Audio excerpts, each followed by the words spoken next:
झारखंड में भी अब चुनावी हलचल तेज हो गई है। बिहार की तर्ज पर यहाँ भी स्पेशल इंटेंसिव रिवीजन यानी SIR शुरू होने वाला है। चुनाव आयोग ने सभी जिलों के अधिकारियों को अलर्ट मोड पर काम करने के निर्देश दे दिए हैं, लेकिन इसी बीच हेमंत सोरेन सरकार ने इस प्रक्रिया का विरोध करने का फैसला लिया है और विधानसभा में इसके खिलाफ प्रस्ताव लाने की तैयारी कर रही है।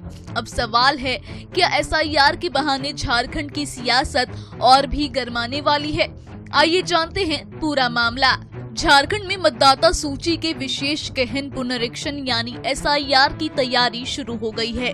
मुख्य निर्वाचन पदाधिकारी के रवि कुमार ने सभी जिलों के उप निर्वाचन पदाधिकारियों के साथ वीडियो कॉन्फ्रेंस कर साफ निर्देश दिए हैं कि मतदान केंद्रों की मैपिंग सटीक हो, मतदाताओं का पता सही दर्ज हो और किसी परिवार को अलग अलग मतदान केंद्रों पर न जाना पड़े। उनका कहना है कि ये प्रक्रिया मतदाता सूची को ज्यादा पारदर्शी और सटीक बनाने के लिए जरूरी है, लेकिन दूसरी ओर हेमंत सोरेन सरकार इस पर कड़ा विरोध जता रही है। सत्ता पक्ष का आरोप है कि SIR कोई सामान्य प्रक्रिया नहीं बल्कि एक राजनीतिक षड्यंत्र है, जिसे भाजपा गैर भाजपा शासित राज्यों पर थोपना चाह रही है। महागठबंधन विधायक दल की बैठक में सर्वसम्मति से फैसला हुआ कि आगामी विधानसभा मानसून सत्र में सदन से प्रस्ताव पारित कर केंद्र सरकार को भेजा जाएगा। संसदीय कार्य मंत्री राधा कृष्ण किशोर ने साफ कहा, SIR का मकसद गरीब और कमजोर वर्ग को मताधिकार से वंचित करना है। भाजपा इस प्रक्रिया के जरिए जनता के अधिकारों को छीनना चाहती है। वहीं स्वास्थ्य मंत्री डॉक्टर इरफान अंसारी ने इसे न सिर्फ बिहार बल्कि झारखंड और बंगाल जैसे राज्यों में भी मतदाताओं को दबाने की साजिश करार दिया।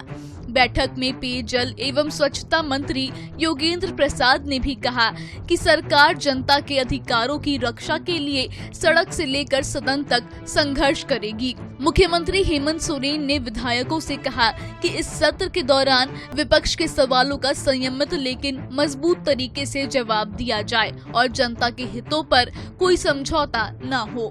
तो झारखंड में SIR को लेकर सियासत तेज हो गई है। चुनाव आयोग अपनी तैयारी में जुट गई है। वहीं सोरेन सरकार इसका विरोध करने के लिए सदन से लेकर सड़क तक मोर्चा खोलने जा रही है। अब देखना ये होगा कि मतदाता सूची के बहाने छिड़ी ये जंग आने वाले चुनावी माहौल को किस ओर मोड़ती है। क्या ये पारदर्शिता की दिशा में कदम साबित होगा या फिर जैसा आरोप लगाया जा रहा है, ये सचमुच गरीब और कमजोर वर्ग के अधिकारों पर हमला है?